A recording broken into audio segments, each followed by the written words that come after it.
Sveiki, mielieji. Aš esu Rasa Dičpetrienė, organizacijos Gelbėkit vaikus vadovė. Jau daugiau nei 15 metų esu kartu su šia organizacija. Ir vėl apsisuko ratas, mes vėl laukiame Kalėdų.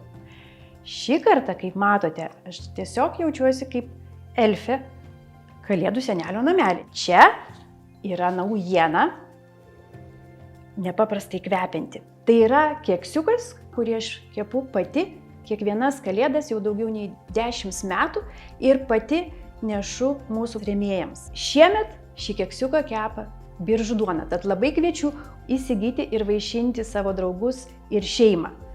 Keksiuką galite užsigerti su Circle K kava ir nusipirkti šį nuostabų puodelį su šita žavia avytė. Tad labai kviečiu.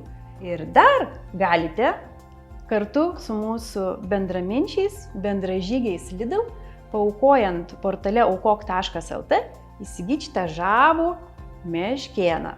Šiemet mums yra tikrai ypatingos Kalėdos ir aš be galo dėkoju mūsų ilgamečiams rėmėjams. Šiltų, skanių, žiemiškų Kalėdų.